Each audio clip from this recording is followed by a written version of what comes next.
How can the man who kissed you goodnight for 22 years look you in the eye and say, "You're dead to me now"? The doorman, who once called me Mrs. Whitaker, wouldn't meet my gaze tonight. He just held the lobby door open like I was any stranger, while the November rain slashed sideways across Park Avenue. I stood on the sidewalk in my camel coat, 2 dripping Louis Vuitton suitcases at my feet, 10-year-old Mia clutching my left hand, and 7-year-old Lucas hugging my legs so hard I almost toppled. The marble canopy that used to shelter me from paparazzi now sheltered nobody. Victor had changed the locks. Every credit card in my wallet had been canceled while we were at the pediatrician. My phone buzzed once, unknown number, then went silent forever. I looked up at the penthouse windows 38 floors above. The lights were on. Warm and golden, the life I'd built glowing like nothing had happened. And there he was, Victor, silhouetted against our living room fireplace, sipping what I knew was 30-year Macallan, already on the phone laughing with someone new. He never even glanced down. Before we continue, take a moment to share where you're listening from and subscribe to the Ageless Bold Stories channel. I truly love seeing our stories reach across so many places and hearts. Together, we're creating a space where every season of life still holds its own wonder, its own turning point. Now, let's ease ourselves back into the story. I crouched down in the rain, pulled the kids close so the umbrella covered all 3 of us. Mia's little face was white. "Grandma, why is Grandpa mad?" Lucas whispered, teeth chattering. I didn't have an answer that wouldn't break them, so I lied the way mothers and grandmothers have lied for centuries. "It's grown-up stuff, baby. We're going on an adventure tonight." My voice didn't even shake. That was the second peak. Pure survival adrenaline kicking in, the kind that makes you feel invincible even when you're bleeding. Inside my coat pocket, my fingers closed around the only thing Victor hadn't taken yet, the brass key to the commercial lobby of 666 Fifth Avenue, the building I'd helped design in 1976, the one that still carried my maiden name in the cornerstone. I'd kept that key on my keyring for 22 years like a joke, a souvenir. Tonight, it felt like a loaded gun. We took a cab to a dreary walk-up in Astoria I'd rented under my maiden name months ago, just in case. The kids fell asleep on a lumpy sofa bed, still wearing their school uniforms. I sat at the tiny kitchen table under a bare bulb, staring at the eviction in my soul. No money, no lawyer who'd dare cross Victor Langford, no friends who hadn't already chosen sides. Just me, 2 terrified grandchildren, and a cleaning service job I'd secretly applied for 2 weeks earlier when the bank balances first started shrinking. Around 3:17 a.m., something broke inside me. That was when the second wave hit. When I realized the job started tomorrow night, at the very firm that used to be half mine. I laughed then, a cracked, ugly sound that woke Lucas. He patted over, put his head on my knee. "Are we poor now, Grandma?" I stroked his hair and tasted metal in my mouth. "We're rich in the only thing that matters, sweetheart, each other." Lies again, but I was getting good at them. By dawn, I'd made the decision that would either save us or destroy us completely. I dressed the kids for school, kissed them goodbye at the door of their new public school, and took the F train into Manhattan with the gray uniform folded in a plastic bag. At 6:55 p.m., I clocked in at the service entrance of 665th, badge number 187, name tag reading simply E. Whitaker, Night Crew. The supervisor barely glanced up. Former partners I'd wined and dined in the Hamptons now stepped over my mop water without recognition. And that's when the third peak slammed into me like a heart attack. Victor himself, striding down the corridor at 11:42 p.m. In a midnight blue Brioni suit, phone to his ear, barking orders about closing Project Phoenix tomorrow. He stopped 2 feet from my bucket, looked straight at me, and smirked. "Make sure the executive floor sparkles," he said to no one in particular, loud enough for the whole hallway to hear. Some people actually earned their offices. Then he walked away, the scent of that same Macallan trailing behind him like smoke. I gripped the mop handle so hard the wood creaked. Something inside me that had been quietly dying all day suddenly roared back to life. Hot, vicious, and very, very patient. Because what Victor didn't know yet, what nobody knew, was that the building still remembered me. Every vent, every service corridor, every forgotten 1970s blueprint lived in my head like a map to buried treasure. And tomorrow night, when the lights went out and the city slept, I was coming back to the 38th floor. Not as the wife he threw away, but as the ghost who knew exactly where all the bodies were buried. The first week on the night crew felt like walking through my own funeral with a mop in my hand. I'd roll that dented metal cart past the same mahogany doors I used to open with a private key card, past the Rothko in the lobby I'd personally picked out in '79, past the brass plaque that still read Whitaker and Voss Capital in proud block letters. Nobody looked twice. To them, I was just the gray-haired lady in orthopedic sneakers who smelled like pine cleaner and desperation. I kept my head down, ears open, and every single night the same thought drummed in my skull. He did this on purpose. Victor wanted me here, scrubbing his empire, breathing in the proof that I no longer belonged. The kids adjusted faster than I did. Mia started calling our Astoria walk-up the cozy house, so Lucas wouldn't cry at night, and every morning she'd pack his lunch with the same careful hands that once had a nanny. I'd kiss them goodbye at 7:15, ride the subway with women half my age who never once offered a seat, then sleep 3 hours before picking the kids up from aftercare.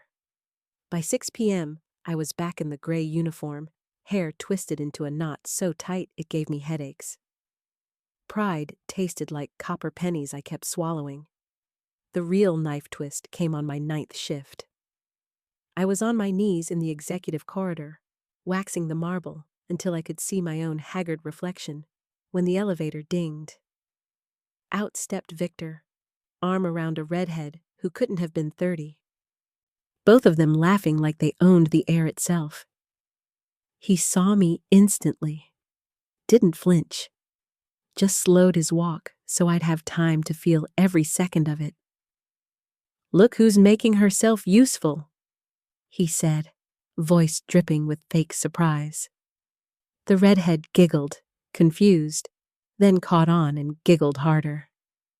Victor crouched beside me, close enough that I smelled the scotch on his breath and the new perfume on his neck. "You missed a spot, Eleanor."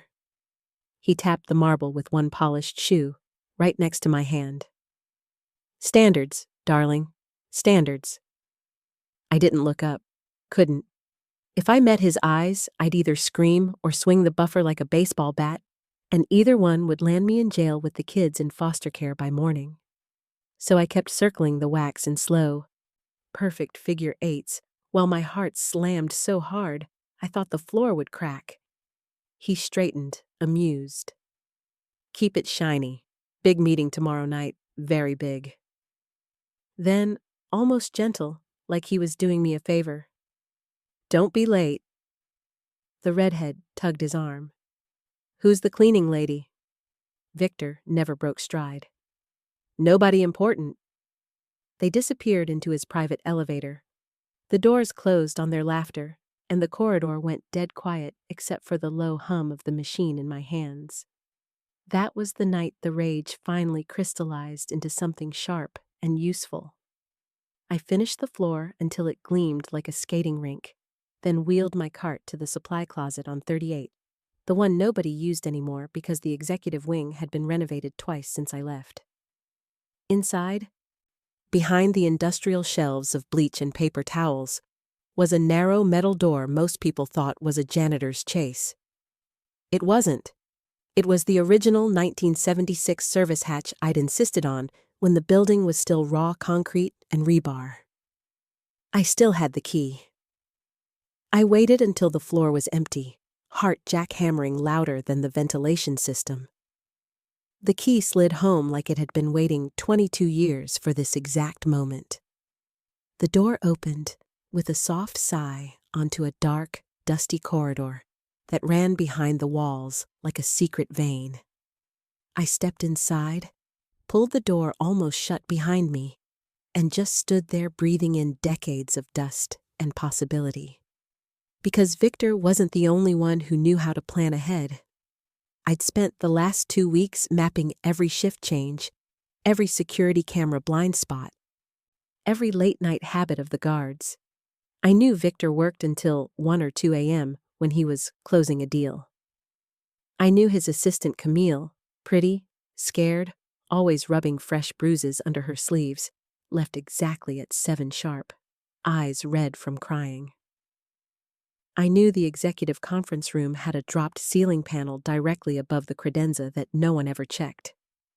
And I knew, because I'd overheard Victor bragging on the phone, that tomorrow night, November 19th, 1998, was the night Project Phoenix finally hatched. Whatever that meant, it was big enough for him to risk everything. Big enough for him to make sure I was right here, polishing the cage he'd built for me. I pressed my forehead against the cool cinder block wall and whispered the promise I'd been carrying like a live grenade. Enjoy your victory lap, Victor. Because tomorrow night I'm walking straight into the heart of whatever you're hiding, and I'm bringing hell with me. Then I locked the hatch, rolled my cart back out, and finished my shift like the invisible old lady he wanted me to be. But inside, I was already climbing the walls he thought he'd buried me behind.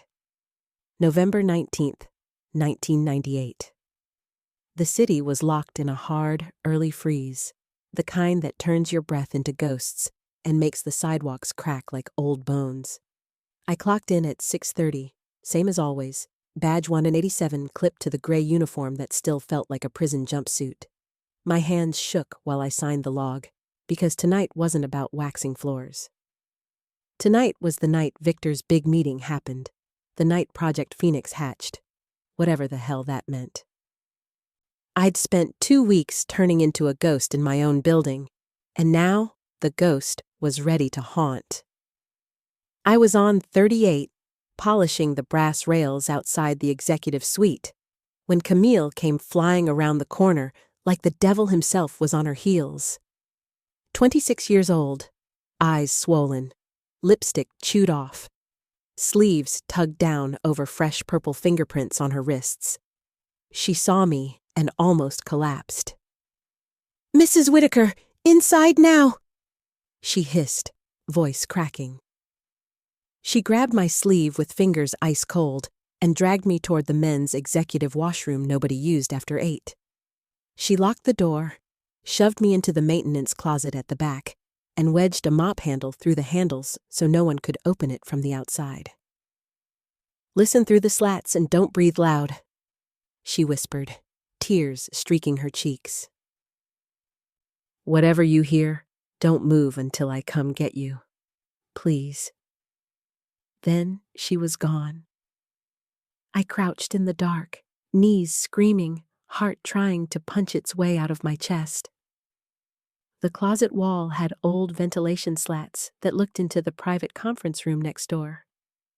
I pressed my eye to the gap just as the double doors opened and Victor strode in, Gregory Hurst 2 steps behind him like a greasy shadow. Victor poured 2 fingers of Macallan, raised his glass toward the ceiling like he was toasting God himself. "Tomorrow morning, the last 8 million lands in the Caymans," he said, grinning so wide I saw the gold cap on his back tooth. "Every wire, every pension fund transfer, every forged signature, perfect. And the beauty?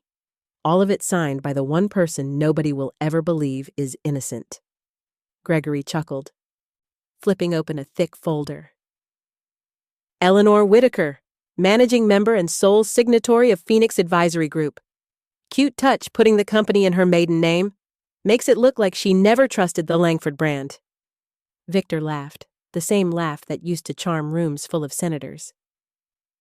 She designed half this building in the 70s. I needed her fingerprints on every file drawer, every keypad, every safe. So, I made her the night cleaner. Genius, right? She polished her own prison bars. My stomach dropped so hard I had to bite my sleeve to keep from gagging. Gregory tapped the folder. And the final transfer tonight goes straight into the account we opened in her name last week. 8 million fresh. Then we call the FBI tip line at midnight. Distraught husband terrified his unstable ex is about to flee the country with stolen pension money and the kids. They'll tear this city apart looking for her. Victor raised his glass higher. By the time they kick in her door in Queens, I'll be on the G5 with Mia and Lucas, wheels up to Switzerland before sunrise. Permanent guardianship papers already filed in Geneva. She'll never see them again. Gregory lifted an eyebrow. And your mother? Victor's smile went colder than the marble under my knees. Beatrice thinks she's running the show. Let her. Once the plane crosses the ocean, every share, every trust, every dime becomes mine. She'll be left holding the bag with the IRS. Old ladies don't do well in federal prison. They clinked glasses. I couldn't feel my legs anymore. The air in that closet turned thick and poisonous. 22 years of marriage, raising those babies together after our daughter died. Every Christmas, every bedtime story, every promise. And this was his plan. He didn't just want me gone. He wanted me destroyed, caged, and stripped of the only two people on earth I had left. Victor checked his watch. Tip goes in at 11:55. Make sure the redhead keeps the press busy downstairs. I want cameras on the lobby when the feds storm in looking for Eleanor. Gregory nodded, already dialing.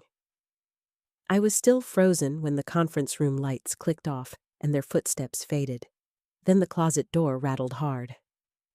Camille slipped inside, shaking so bad she could barely speak. I recorded the last 30 seconds on my microcassette, she whispered, pressing a tiny tape and a floppy disk into my hand. Server backups? Wire confirmations. Everything. Run. They're calling the tip in 20 minutes. 20 minutes? I shoved the tape and disk into my bra, heart hammering loud enough I was sure the whole building could hear it. Camille cracked the washroom door, checked the hallway, then gave me one terrified nod. I didn't think. I just moved. The service hatch was 15 feet away.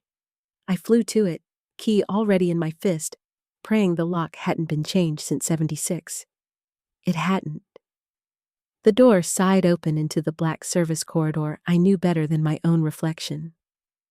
Behind me, I heard Victor's voice echoing down the hall, laughing, giving the final go-ahead.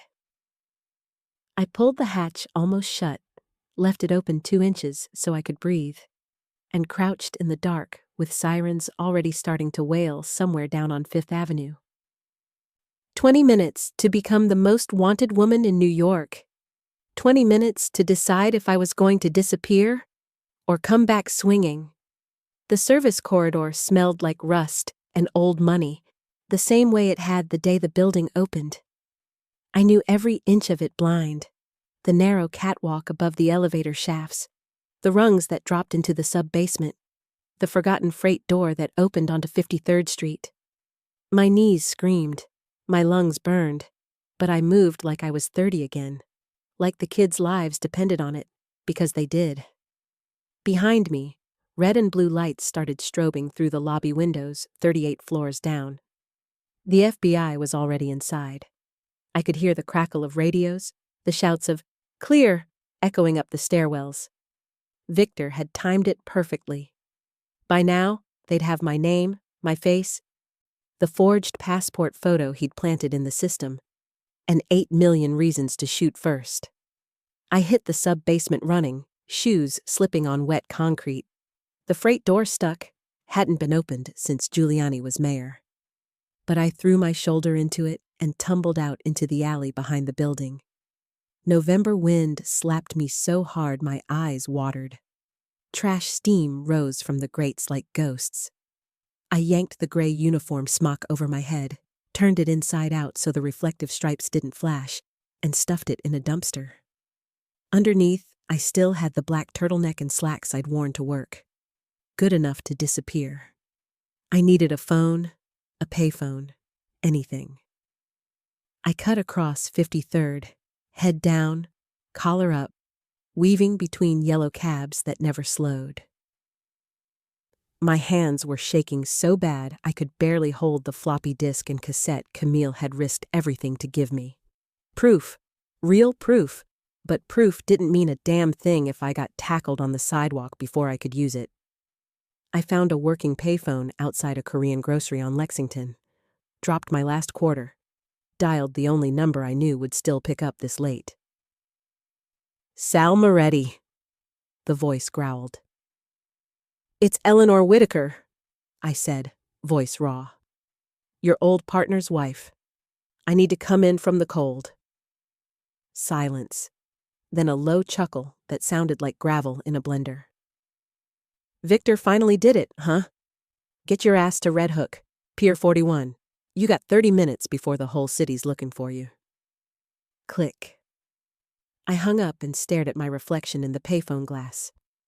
Silver hair wild, eyes too big, mouth set like I was ready to bite the world. I looked like a crazy lady. Good. Crazy ladies don't get caught. I took the F train to Carroll Gardens, then walked the last mile to the waterfront because every cab driver in Manhattan would have my description in 10 minutes. The temperature had dropped into the 20s. Ice glittered on the cobblestones. My teeth chattered so hard, I tasted blood where I'd bitten my tongue. But every step took me farther from the sirens, farther from Victor's smug face, farther from the nightmare he'd scripted for me. Pier 41 stank of diesel and dead fish. A single sodium lamp buzzed overhead. Sal was waiting, leaning against a black town car, cigar glowing like a warning light. 70 years old, built like a retired boxer, scar running from his ear to his collar. He took one look at me, soaked, shaking, half dead, and opened the back door without a word. Inside smelled like leather and revenge. He slid in beside me, handed me a thermos of coffee laced with bourbon. I drank it like it was holy water. You look like hell, Eleanor. Feel worse. I pulled the floppy disk and cassette from my bra, held them out like they were made of gold. Victor stole $28 million in pension money, set me up to take the fall. He's grabbing my grandkids at dawn and disappearing to Switzerland. I've got 36 hours, Sal. 36 hours before they're gone forever. Sal turned the tiny cassette over in his thick fingers, eyes narrowing. I've been waiting 15 years for Victor Langford to bleed. You just handed me the knife. He tapped the partition. The driver pulled away from the curb. First we keep you alive, then we make him beg. The car rolled toward a warehouse with a busted sign that read, Moretti Salvage. Inside, it was warm, lit by work lamps, humming with the low growl of generators. Sal's guys, big, quiet men who didn't ask questions, handed me dry clothes, a hot meatball sandwich, and a cot in the back office. I wanted to collapse, but I couldn't. Not yet. I sat at a metal desk under a bare bulb and stared at the floppy disk like it was a bomb. Camille risked everything for this, I said, more to myself than Sal. She's still in that building. If Victor finds out she helped me... Sal poured 2 inches of bourbon into a coffee mug, slid it across. Kid's smarter than she looks. She called me an hour ago from a payphone in Penn Station.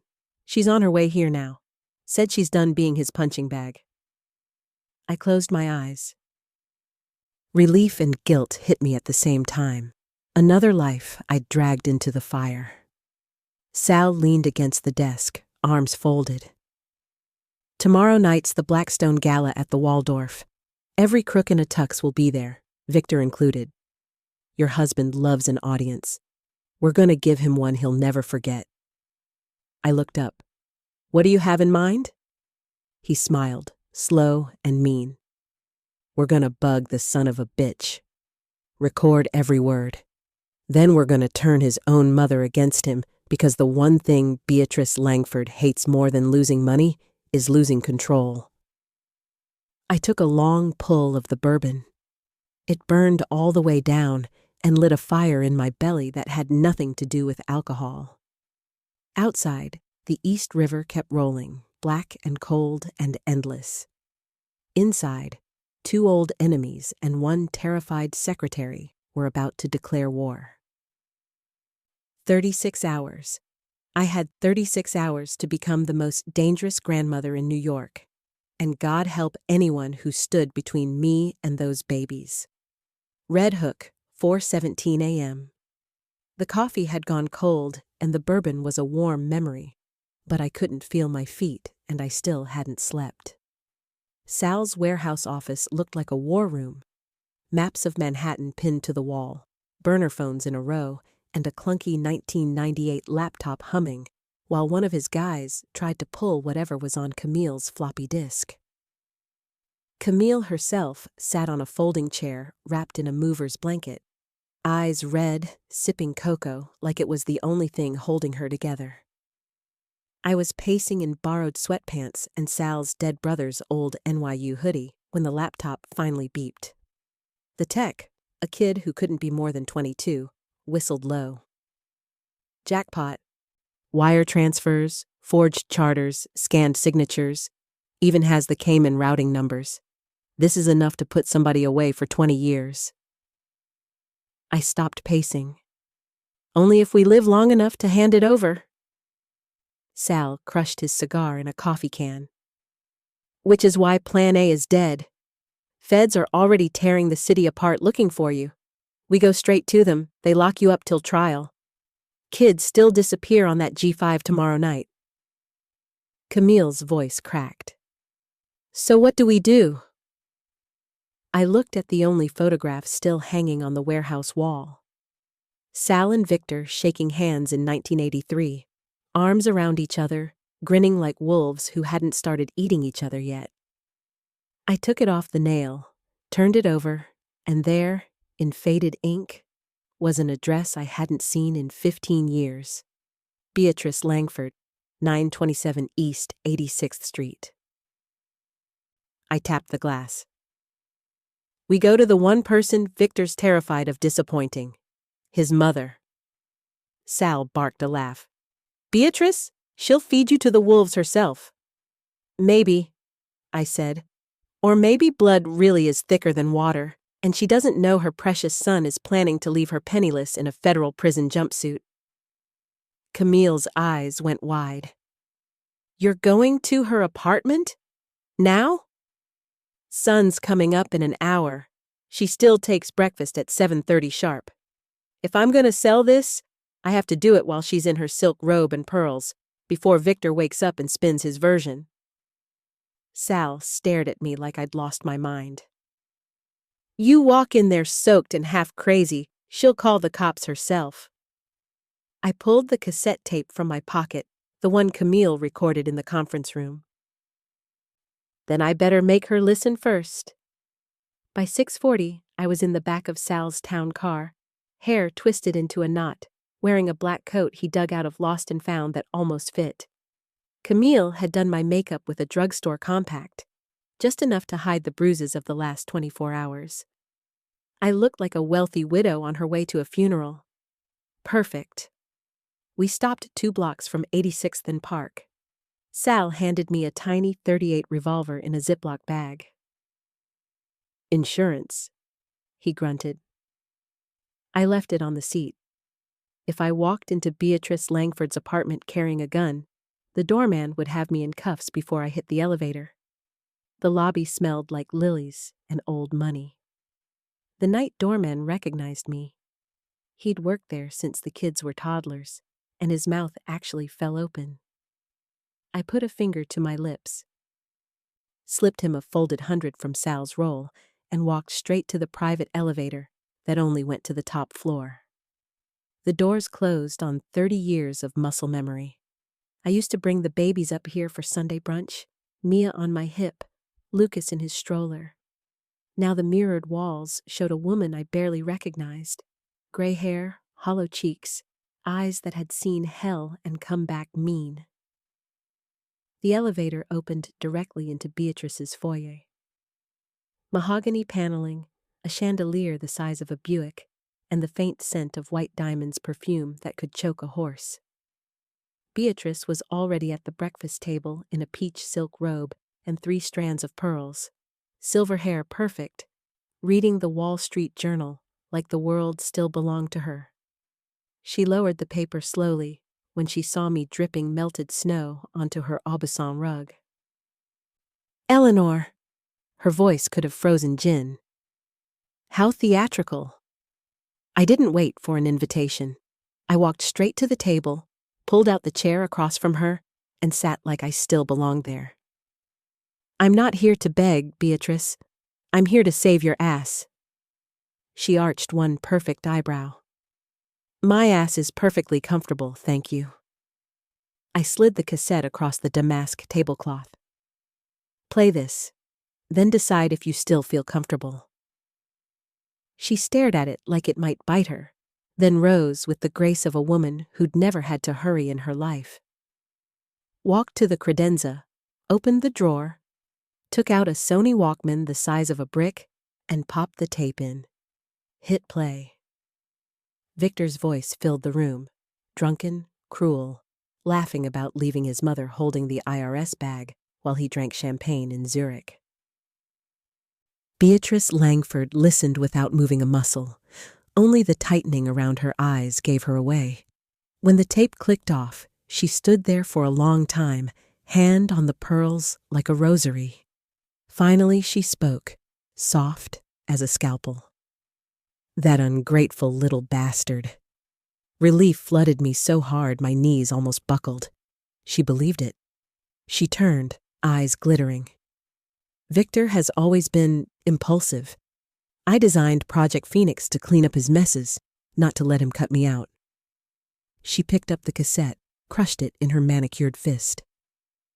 "You will sign a full confession this morning. Take the fall. The children stay in New York under my guardianship. Victor keeps his empire, I keep my freedom, and you rot quietly for 7 to 10. A fair trade." My stomach dropped through the floor. She smiled, thin and terrible. "Don't look so shocked, Eleanor. You were always the spare. Now you're the scapegoat. Be grateful I'm letting the children stay on this continent instead of that dreadful school in Andorra." She pressed the intercom. "Martin, call Detective Lowry. Tell him Mrs. Whitaker is here and ready to turn herself in." I stood up slowly, the chair scraping like a scream. Blood was not thicker than water after all. It was just another lie rich people tell themselves. I backed toward the elevator, hands open, heart racing. "You're making a mistake, Beatrice."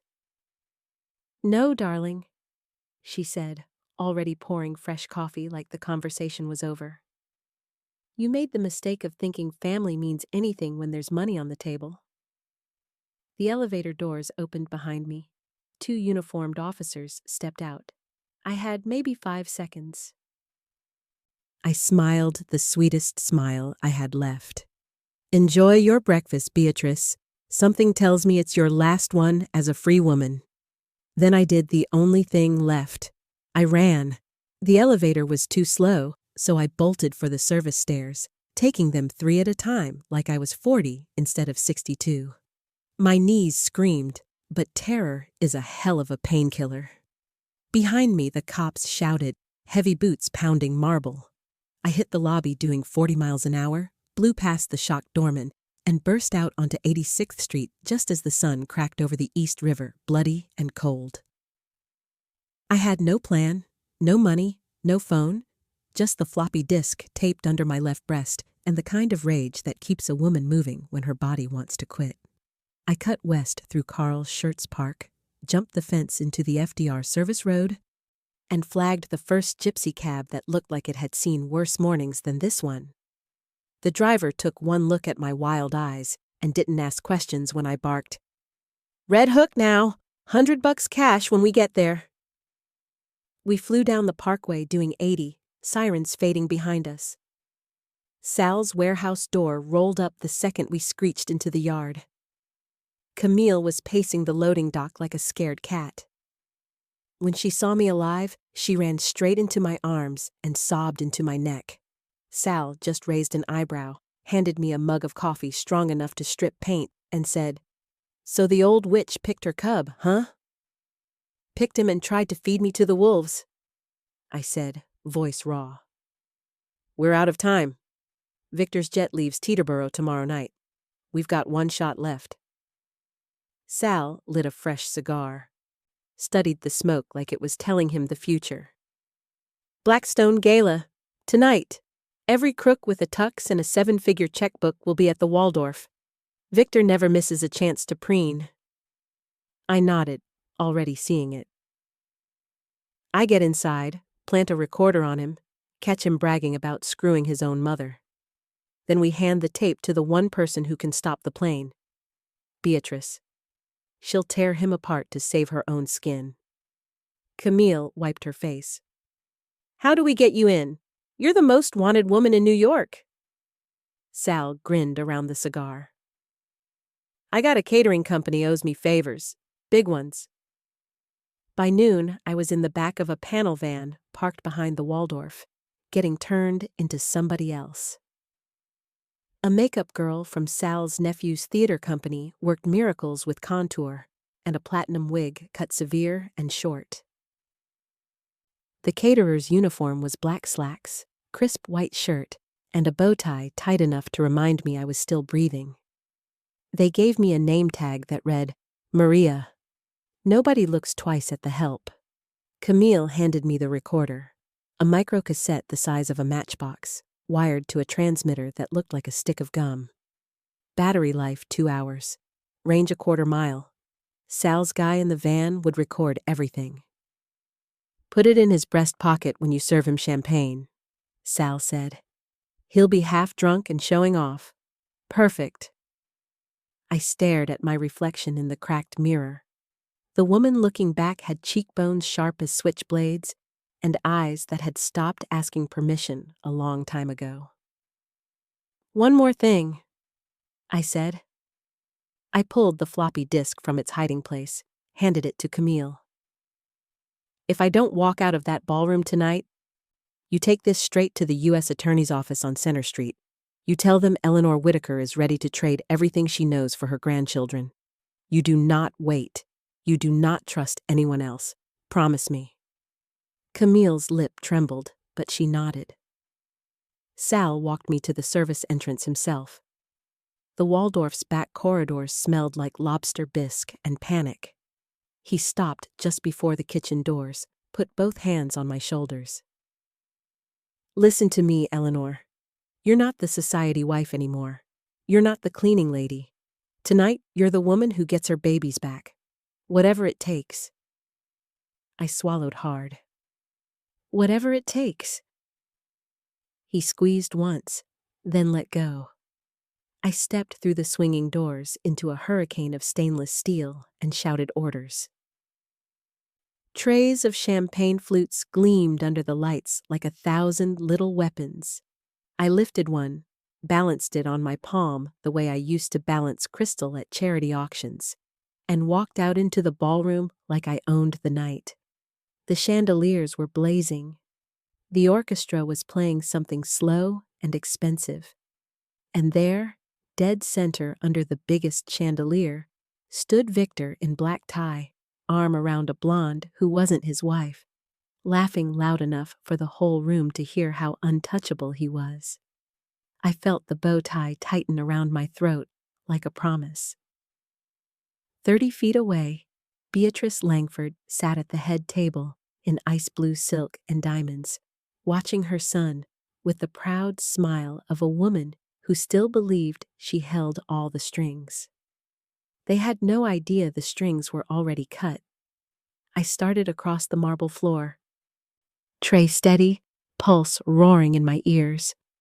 One chance, one recorder, one night to burn their whole world down. Showtime. The ballroom was a glittering cage, and every person in it was dressed for the kill. I moved through the crowd like I belonged, head slightly bowed, eyes scanning. The tray of champagne trembled only once when Victor's laugh cut through the string quartet like a blade. I forced my breathing slow, the way I used to before stepping onto a stage at Lincoln Center. Same stakes, different costume. He was holding court near the Ice Swan, surrounded by hedge fund princes and senators' wives, all of them hanging on his every word.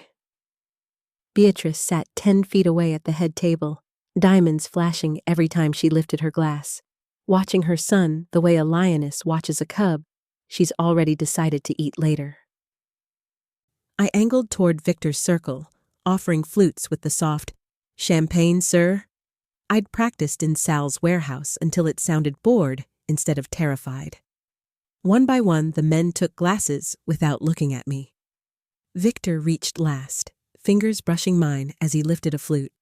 His eyes flicked down, just a flicker, then away. I was furniture. Perfect.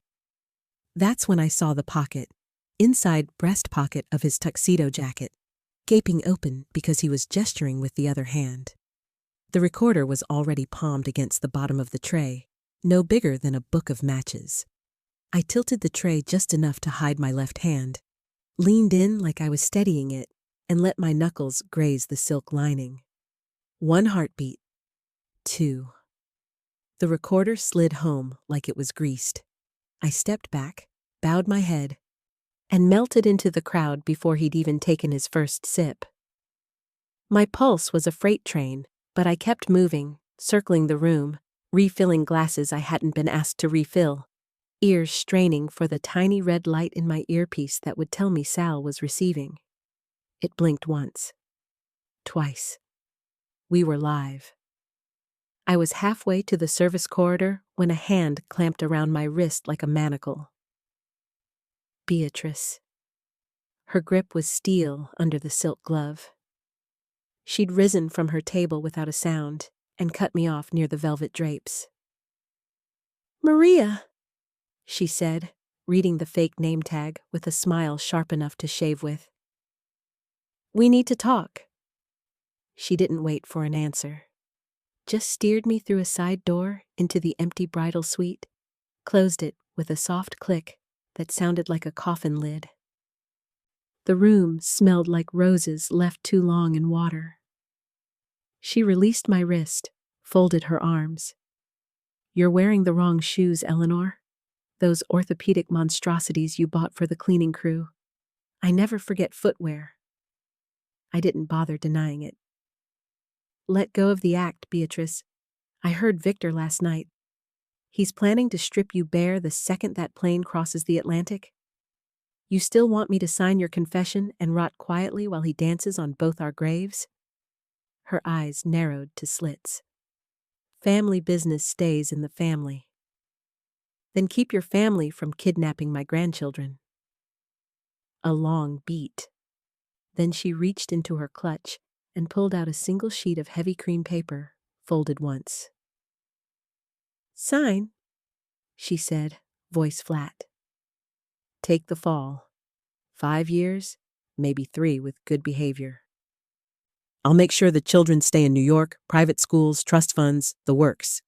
Under my guardianship, of course. Refuse, and Victor flies out tomorrow night with those babies and you never see them again. Choose." She held out a Mont Blanc pen like it was a dagger. I stared at the paper. My real signature at the bottom would buy the kids safety on this continent. It would also bury me forever. I took the pen. Beatrice's lips curved in victory. That's when the earpiece crackled. Sal's voice, low and urgent. "He's moving. Headed to the men's lounge with the redhead. Get ready. He's already half in the bag. I clicked the pen once, twice. Looked Beatrice dead in the eye. You want my signature? I asked softly. Wait till you hear what your son just said about you. I slipped past her, out the door, back into the ballroom before she could grab me again. The orchestra had switched to something slow and syrupy. Victor was gone from the circle, headed exactly where Sal said. I ditched the tray behind a potted palm, wiped my hands on the apron, and followed the sound of his laugh down the marble corridor toward the private lounges. Whatever happened in the next 30 minutes was going to decide whether my grandchildren grew up in Manhattan or vanished into some cold alpine prison disguised as a school. I straightened the bow tie, squared my shoulders, and walked straight into the mouth of the beast. Because tonight wasn't about surviving anymore. Tonight was about making sure Victor Langford never smiled again. I slipped through the service door and into the gold-lit hallway that led to the private lounges. The orchestra faded behind me like a dream you're glad to wake up from. My earpiece hissed, then Sal's voice, low and steady. He's in the Roosevelt suite, end of the corridor. Redheads pouring drinks. You got maybe 5 minutes before he gets handsy and the mic picks up more than we need. I didn't answer, just kept moving, the carpet swallowing my footsteps. The bow tie felt like a noose now, but I left it. One more second of looking like staff might be the second that saved us. The Roosevelt suite door was cracked open, light spilling out in a warm, expensive slice. I could hear Victor's voice already loose with champagne, bragging about cleaning house and starting fresh in Europe. The redhead laughed like he'd invented oxygen. I pressed myself against the wall, heart hammering so hard I was sure they'd hear it. Sal's voice again. Battery at 60%. Get him talking about the money, Eleanor. Make him say the Caymans out loud. I took one breath, then another, and stepped into the doorway like I had every right to be there. Victor was sprawled on a leather sofa, jacket off, bow tie dangling, shirt half unbuttoned. The redhead was perched on the arm, refilling his glass. They both looked up when I appeared. Room service, I said, calm as Sunday brunch. Complimentary cognac from the Blackstone Committee. Victor squinted, recognition flickering behind the booze. Do I know? Then he waved it away. Yeah, whatever. Pour. I crossed the room slow, picked up the decanter from the sideboard, and filled 2 crystal snifters. My hands didn't shake. Not anymore. I handed the redhead hers first. She barely glanced at me. Then leaned over Victor, close enough to smell the scotch on his breath and the fear underneath it when his eyes finally focused. Eleanor, he whispered, half laugh, half snarl. You have got to be kidding me. I smiled the sweetest smile I'd saved for this exact moment. Surprised, darling? He lunged up, knocking the glass from my hand.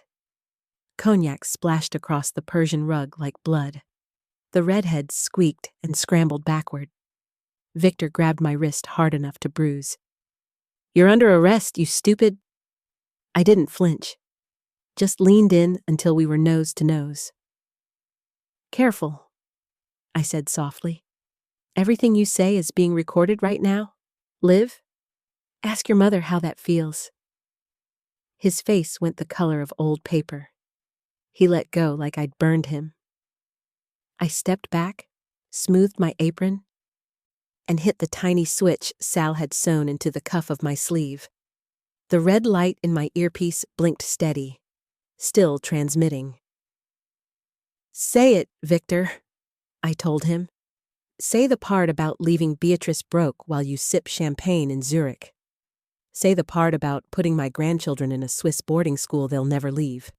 Say it loud so the whole world hears what kind of man you really are. He opened his mouth, closed it, opened it again.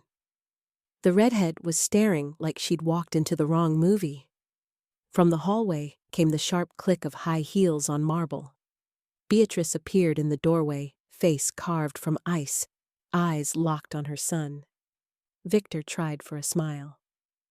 "Mother, this is—" "Shut up," she said, voice so cold the temperature in the room dropped 10 degrees. She looked at me. "You have the tape?" I nodded once. She held out her hand. "Give it to me. I'll handle my son." For one heartbeat, I actually considered it. Hand her the recording, let the old lioness tear him apart, take whatever scraps she offered for the kids. It would be so easy. Instead, I took one step back. "No," I said. "This one's mine." Beatrice's eyes narrowed to slits. "You'll regret—" The suite door exploded inward. 4 men in dark windbreakers, FBI lettered across the chest, poured in, weapons raised. "Hands where we can see them! Victor Langford! Eleanor Whitaker! On the floor now!" Victor dropped like his strings were cut. The redhead started screaming. Beatrice didn't move a muscle. I raised my hand slowly, met the lead agent's eyes, and smiled. "Special Agent Ramirez?" I asked. "Camille Delgado's been waiting for you in the van outside. She's got 28 million reasons why none of us are going anywhere tonight." Victor made a sound like a dying animal. Beatrice finally blinked. And somewhere in Red Hook, Sal Moretti lit a victory cigar and poured 3 fingers of the good stuff. Because the trap hadn't just snapped shut. It had swallowed them whole.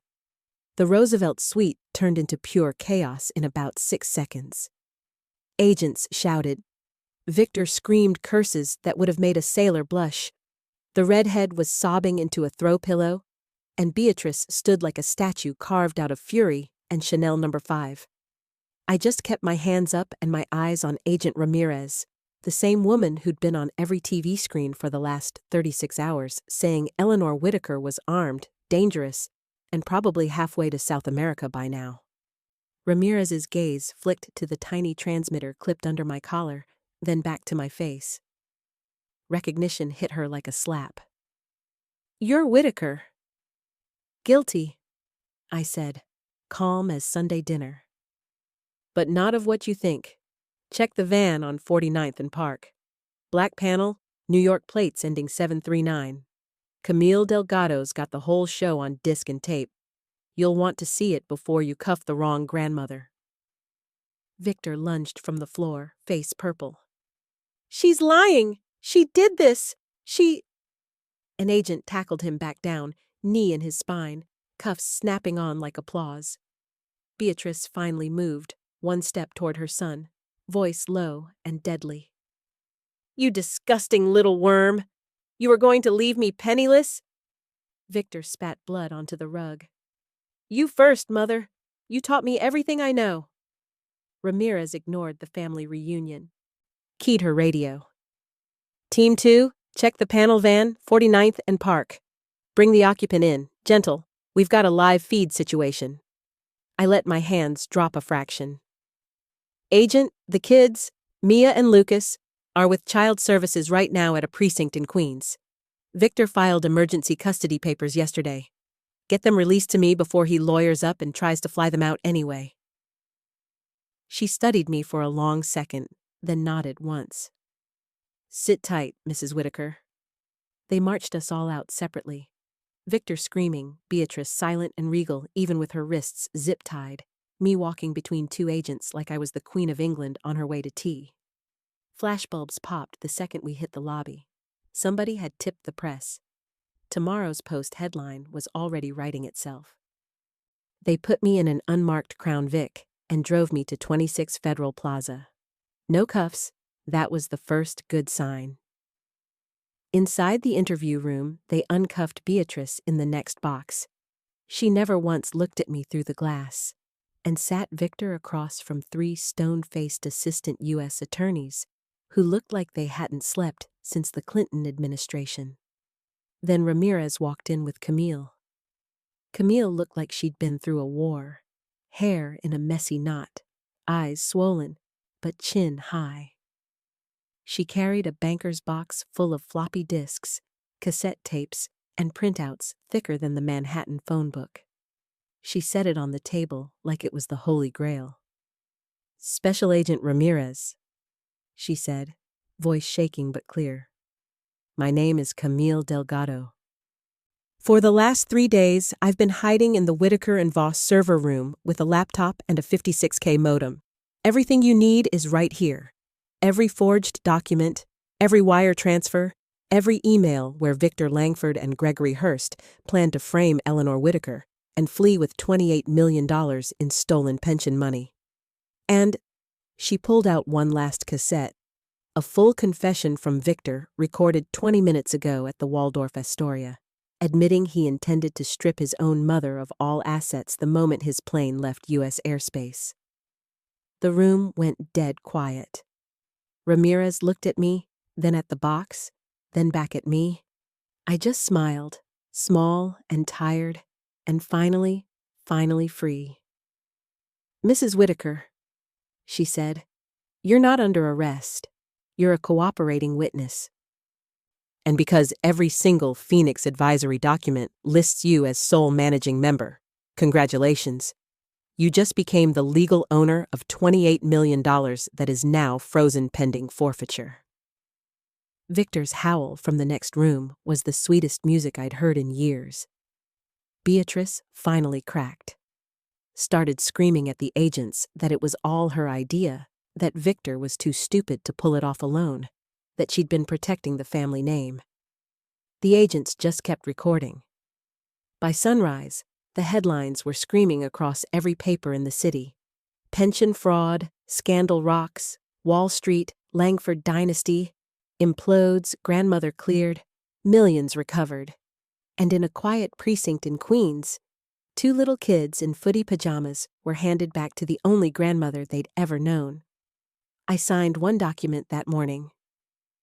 Just one, an order returning every stolen dollar to the pension funds that Victor had robbed. I didn't keep a penny, never wanted it.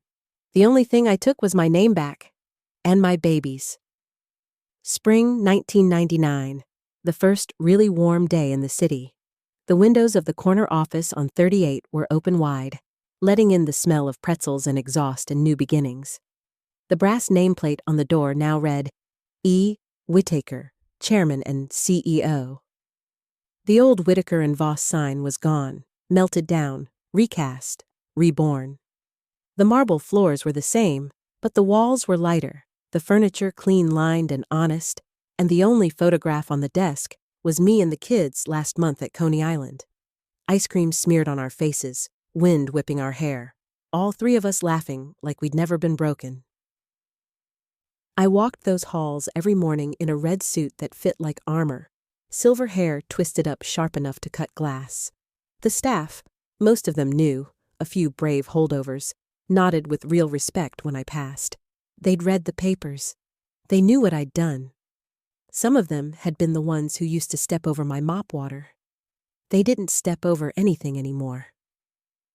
Mia and Lucas burst into the office at 4:15 on the dot, backpacks bouncing, cheeks flushed from running up from the car. Mia was 11 now, all legs and opinions, Lucas 8 and missing 2 front teeth. They still called our brownstone on West 77th the cozy house, but it had new paint, new locks, and a kitchen that always smelled like chocolate chip cookies. "Grandma!"